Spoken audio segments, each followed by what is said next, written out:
Good morning, it's Tuesday, December 15th, so it's a training day. Just doing a little bit of recovery still.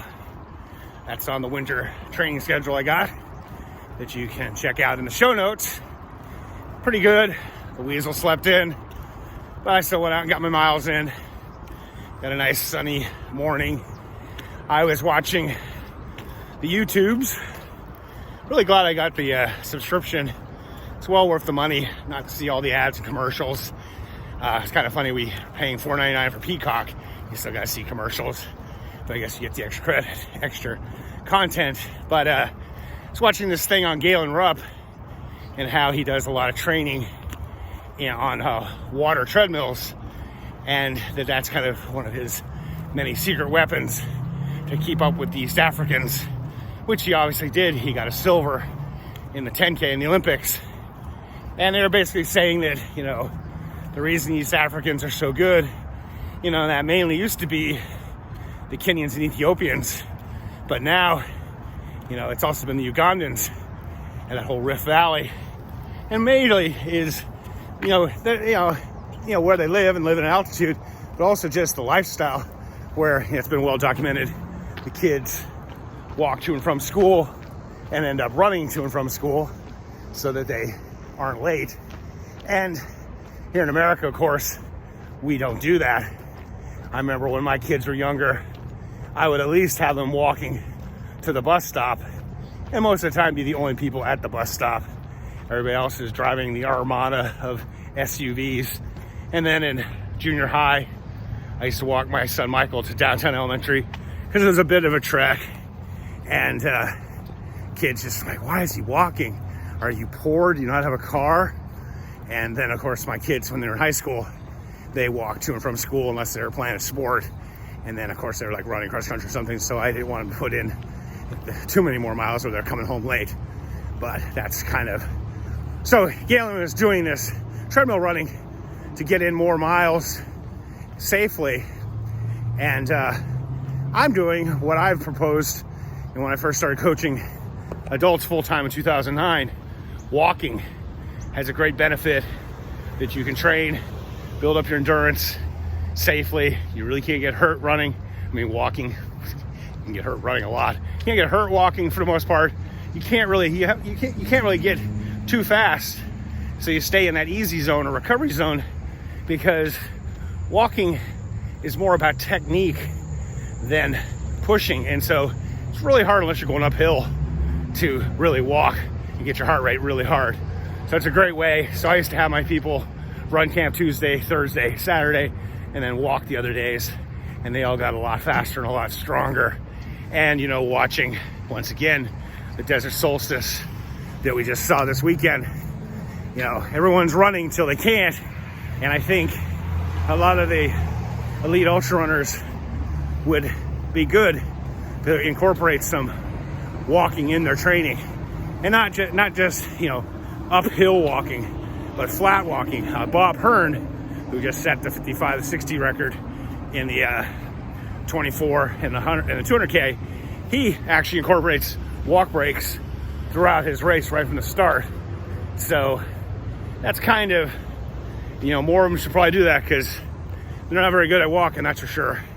I know when I've done many ultras, when I'm doing 100 milers that I have to have a crew and pacers, I've often had really good Boston qualifying marathoners walk with me and have real problems and issues because they just don't do it in training.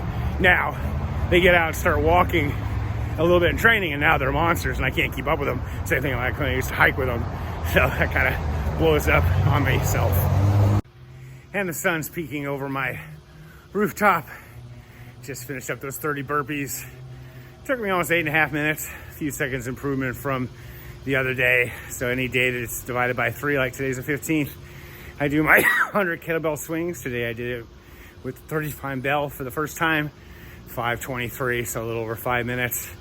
And then I try and do 30 burpees as quick as I can, because someday I want to try an OCR race, and the penalty, of course, is 30, and I won't be making it over. So in all, a good morning, 4-mile walk, and then the kettlebell swings and the burpees, and now off to DoorDash.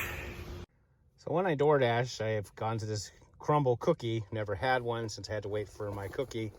It's amazing when people, this is the unboxing of a crumble cookie, and it's a swirl. It's often amazing that when people order with DoorDash, they don't answer their phone or text when you try and get a hold of them about errors in the thing or changes in their order, or even when you're at their residence and you call or text them, they don't answer. It's weird because they do all this on their phones. And then, of course, like my last place is a business. Put the business name in the notes. 3000 Stockdale Highway, Suite F means nothing when there's Pizza Red, Bobo Time, European Wax, Pokeland, Eureka, and Chipotle, Jared Diamonds, all these places. Just put Eureka. Then I can just go in there and give you your food and you'll get it quicker. So I will be testing out this crumble cookie after I deliver these cookies. Well, another day in the training books. It's a Tuesday. It's so hard to keep track of what day it is. 7 o'clock at night here in Bakersfield, California. Just got done with my treadmill workout on the Swift. Just doing a recovery 30 minutes. I was in theory trying to walk, but my Fitbit said I was walking only. Yesterday it did say I was running 20 minutes of the 30, so oh well. Got a little warm up though by riding my bike a little bit for 10 minutes and then hopped on the treadmill with the Swift app. Been watching this Challenge Daytona Pro Triathlete 2020. There's actually 7 hours and 22 minutes of it. It's pretty cool. There's a lake in the middle of Daytona 500 track, and then the loop is like 2.5 mile loop. They're doing 20 laps of it to make 50 miles. And then I think they're running like 18 kilometers or something like that. So it's kind of like a half Ironman of sorts. Lots of prize money, I guess. So my one of my former athletes, friend Tyler, was telling me about it the other day. So I'm definitely checking it out. Never see me on another road bike, though. I just want to stay healthy, as I often say. Just reminds me of long ago, I got into cycling in high school. I always had bikes to ride around because I didn't have a car, and I used to ride my bike to school and, all over the place. But I got into triathlons my senior in high school, but I also rode here in town, and we used to have this Mesa Marina half-mile loop, asphalt loop. A friend of mine was a really good cyclist, Larry Collins' family owned the place, and we actually did bicycle races in between stock car races in the early 80s. And there's nothing like a Friday evening with a bunch of drunk guys watching car racing and us walking down the stairs in our cycling outfits, carrying our bikes and then riding out there. We used to do this devil takes the hindmost with like 40, 50 guys, and you go around every lap and whoever's in last place gets dropped until there's no one left. And fun times. Yesterday, while I was working on the various projects, I was watching the football game with the Ravens and the Browns, and pretty good game, and then it was going back and forth. And then the fourth quarter with the Browns coming back, all of a sudden Lamar Jackson disappears. In the back of my head, I thought what happened would happen, but they're like, "Oh, where's Lamar Jackson? He just disappeared. He hadn't got hurt on the field." And they had to send in the substitute, some guy like Sorley or McSorley. That guy blew it. And then Lamar came back, threw a touchdown, and then ultimately I think they won with a field goal. Pretty great game. The Baker Mayfield guy actually was playing pretty good. I just get so tired of seeing his commercials. It's the worst thing about watching big-time sports is having to watch regular television and see the commercials. That's why I like the Red Zone on Sundays. So anyways, but it turned out Lamar Jackson, he beat the Browns, but the Browns beat him, I guess, in the fourth quarter. He had to go, and he had to go really bad, and that's where he went. He had to go number 2. And it reminded me of my fastest marathon I ran. I ran a couple in high school, got 2:55 in high school, then ran cross country and got really involved in triathlons.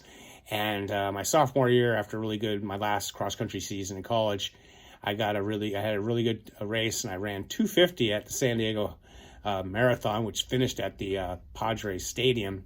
It was like a point-to-point course, and I was running great.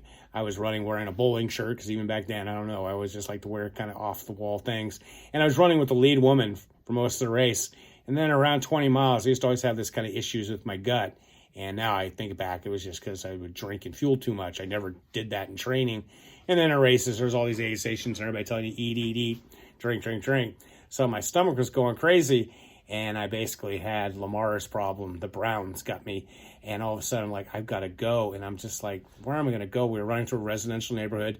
And then just by luck, off in the distance, there's that beautiful blue porta potty. And I picked up the pace. I remember the woman looking at me like, where's this kid going? Ran in there. And you know, the rest is history. Got back out, ran 250, which at the time was the time you needed to qualify for Boston. You could, and I should have went, because I doubt I'll ever qualify for Boston because I just don't run enough. But you never know. So that's kind of the day ahead. Tomorrow on schedule is an LSD 50 to 65 minutes. So if you're playing at home, you should join me in that. LSD is long, steady distance, not long, slow distance, which is often what people think it is. And that's what I'll be doing. I'll probably do a nice warm-up, maybe with the Weasel if she gets up, and then do a nice 50 minutes, 65 minutes, fast-paced walk. And then in the evening, I'll probably jump on the treadmill and do it. And since it's an even day, it's kettlebell workout day.